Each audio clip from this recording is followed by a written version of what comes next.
Good morning, friends. Hello, hello. Good morning to you on this Thursday. Pray you are well. I really do pray that you are well. There's much happening in the world. We'll get to that in a sec, but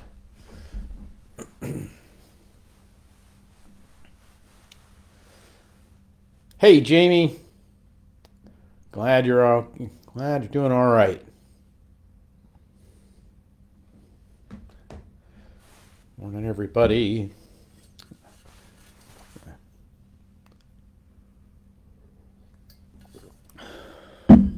Pray everybody's doing all right.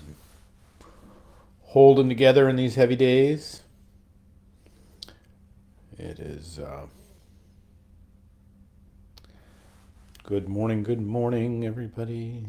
Just looking at who else is coming along. Hey, Irene. Good morning to you. It is a sad day for sure. Jane and John. Hello, hello.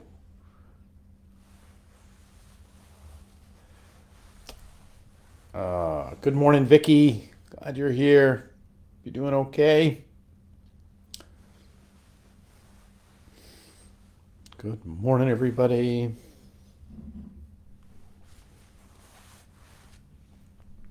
Hello, hello.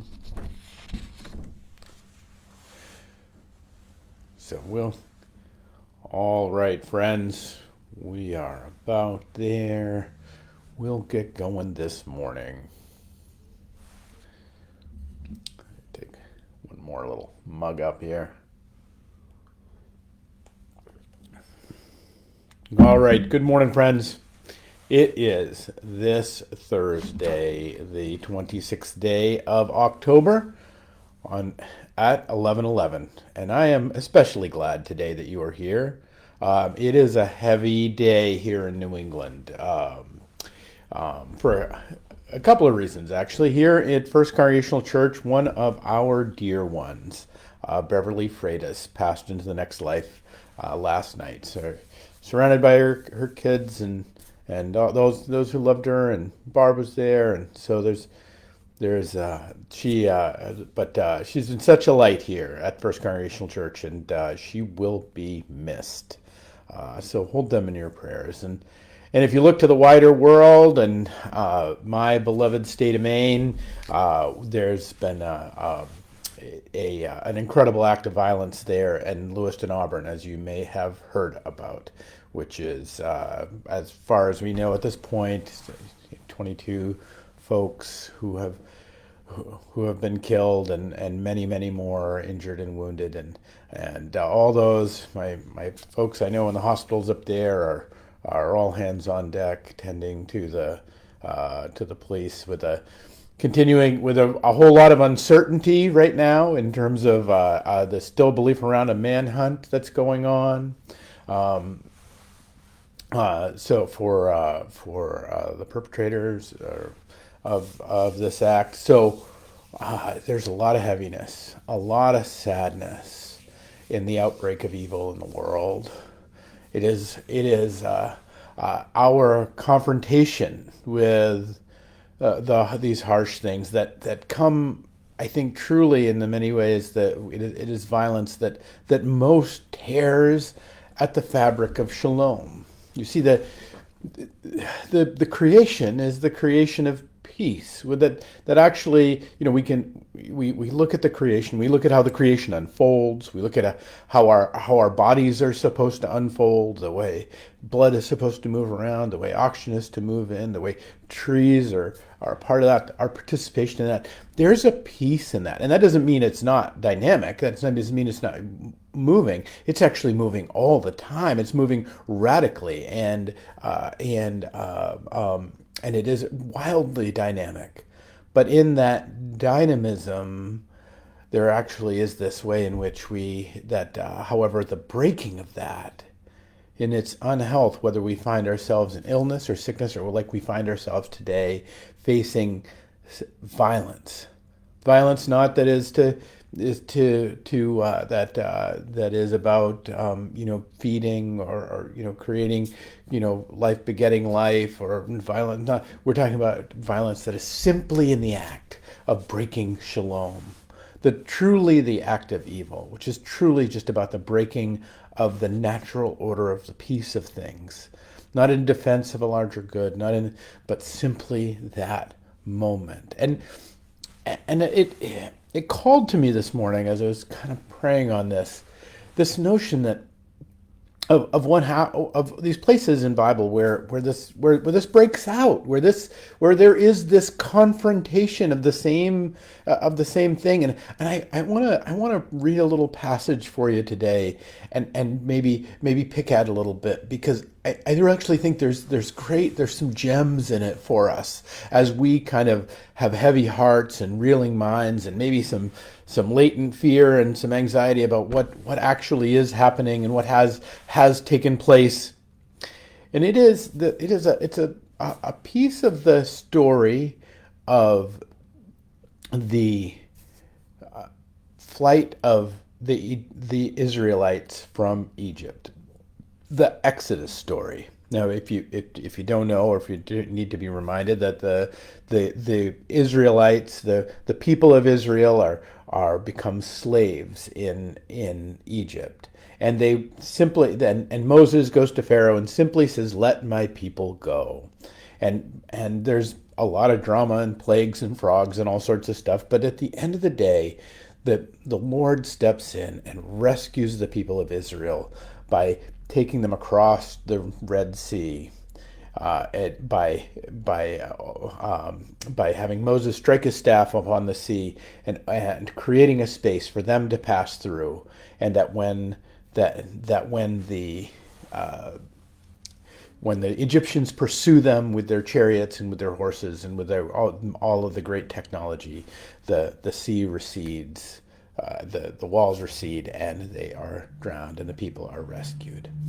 And so there's this protective nature of what happens in this, but there is this senselessness of the Egyptians. There's people who desire their freedom. Simply these people who say, who come to them with the fullness of rightness, with the fullness of the divine, and say, just let us go. We want to live in peace and freedom. Like that's and Pharaoh's heart is hardened in this. So this is, I give you the overview so that we can kind of go to the story, but so I can read you this passage. So as Pharaoh approached, the Israelites looked up, and there were the Egyptians marching after them. They were terrified and cried out to the Lord. They said to Moses, "Was it because there were no graves in Egypt that you brought us up to the desert to die? What have you done to us by bringing us out of Egypt? Didn't we say to you in Egypt, 'Leave us alone, let us serve the Egyptians'? It would have been better for us to serve the Egyptians than to die in the desert." And Moses answered the people, "Do not be afraid. Stand firm. You will see the deliverance of the Lord will bring you today. And the Egyptians you see today you will never see again. And the Lord will fight for you. You need only be still." And then the Lord said to Moses, "Why are you crying out to me? Tell the Israelites to move on. Raise your staff, stretch it out over the sea, and divide the waters. The Israelites can go through the sea on dry ground. I will harden the hearts of the Egyptians so that they will go after them, and I will gain glory, and through Pharaoh, all his army, through his chariots and his horsemen. The Egyptians will know that I am the Lord, and I gain glory through Pharaoh, his chariots, and his horsemen." And then the angel of the Lord, who had been traveling in front of Israel's army, withdrew and went behind them. The pillar of God also moved from in front and stood behind them, coming between the armies of Egypt and Israel. Now, why are we talking about a 4,000-year-old story on a day our hearts are breaking? Why are we reaching back to this ancient story of the church, and this ancient story of God's desire for the freedom of people? But there's a few things I want to pull out here that I want to offer you today that what it is for us to encounter great evil, what it is for us to encounter real violence that would lock us up, that would hold us back, that would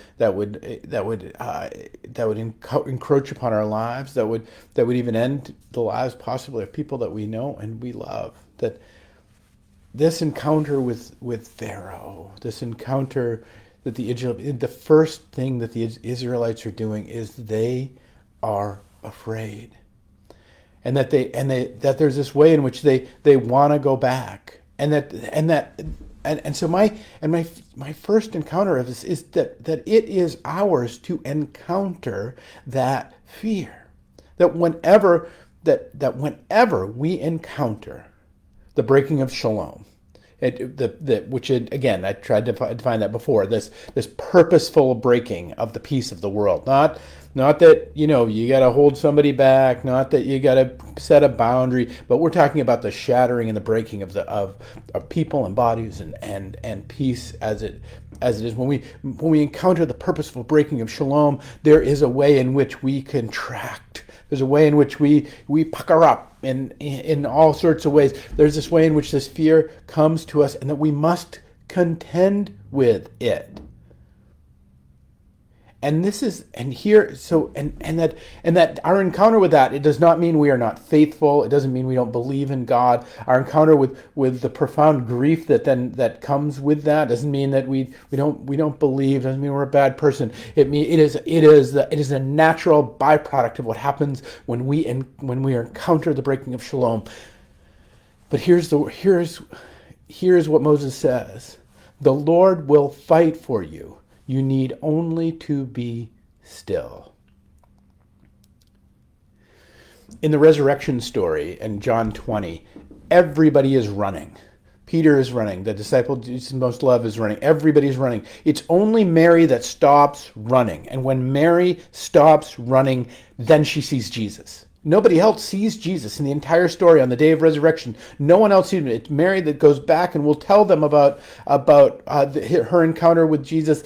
But it's only when she stops running. Friends, the first thing we can do this day is be still. To come to our God in prayer, to have a real and hard and honest conversation with the one who made us. That to bring all of that anxiety, all of that fear, all of that wondering, all of that outrage, all of that anxiety, because God will fight for us when we bring it to him. You see, there's this way that one of the things about the breaking of shalom is that they are opportunities for our devils that are always with us, kind of lurking around the edges, to kind of jump on us. They're opportunities to pull at the thread of the sweater of our psyches and of our hearts and of our minds, and yet God is always and ever ready to fight for that. And if we find ourselves in this profound grief, if we find ourselves in this profound anxiety, if we find ourselves in fear, if we find ourselves with the heck, I don't know what's going on kind of thing, it is all because there is this way in which the hells make a little jump at us in these moments when shalom gets broken. But the Lord will fight for us. We don't have to talk ourselves out of our tree. We don't have to. We can simply bring it to him and sit still with him. So my first hope for you today is that you will sit still with him for a moment. That you will take, however you pray, however you come to that, whatever discipline and manner, whatever way you can find yourself to it. Spend some time in the peace of God that will fight for you. Because did you hear it in the text? Did you hear it in this? There's this way in which that actually the Israelites do nearly nothing in this story. That actually, when the chariots come in, it's God that kind of gums up their wheels. It is God that moves the water. It's all these things. All we're asked to do is pass through this squishy time. And friends, there's an invitation to pass through this squishy time and stay together. The temptation to go back is the temptation to kind of run for the hills. It is the temptation to run back into slavery. It's the temptation to run into fear. It is the temptation to separate ourselves. Again, remember, there's 12 tribes of the Israelites. And it's not that all the tribes, it is that one is going to run for the hills. And one that they're going to go from being a people and being whole to being this disparate and separateness. That the second thing, the breaking of the shalom, immediately attacks is our sense of self, our sense of togetherness. In many ways it strikes at the heart of our ability to be together, because we come with all of this gnarliness inside, all this difficulty, and all of that creates this distance between us. But actually, it can. Should we let it, this ability to hold together and to simply move through. My second invitation here today is, if you spend some time at the foot of the Master, if you spend some time with the Prince of Peace, if you spend some time bringing all of that stuff that you've got inside to push back the devils and the demons, that there's a way in which we can move through together. So it's my hope that you'll if this has really kind of got you today, that you will, if this has affected you, if this is kind of working on your psyche, and if there isn't this, there's plenty of other things out there to do so, that you reach out to one other person, reach out to somebody else, and talk to them about it, tell them about it, hold together with the people that you love and whom love you. Hold together. You don't have to, put a whole Facebook screed out. You don't have to tell the whole world. You don't have to stand on the rooftop and yell it. But connect with another human being that you love and who loves you, and you can tell this story too. That helps you continue to move forward, to be still with God, and to be a part of your tribe. These are the things that will move us to that other bank, that will move us to that next place in our being. And lastly, it is the position last thing I want to point to the story is the position of the angels. See, the position of the angels, the pillar of fire by night and the pillar of cloud by day, the actual agency of God's movement in the world that is a part of this story. That looks like a lot of different things in a lot of different stories in the world, but here it looks like a pillar of cloud by day and a pillar of fire by night. When that moves from leading us, from being, hey, go this way, from being out in front, because I think we think about our angels a lot of the time. Hey, this way, versus move. It actually moves in position to us when the breaking of shalom happens, and it stands between us and that which would destroy us. Now, I'm not talking about what happens to your body. I'm not talking about what the tragedy that befell the 22 people that were killed, or the so many others that were injured and wounded. I'm not talking about that. I'm talking about God's intercession into our very lives and into God's position with us in life, which is to place himself between us and the things that would destroy us. There's way worse things that are going to happen to us in this life than dying.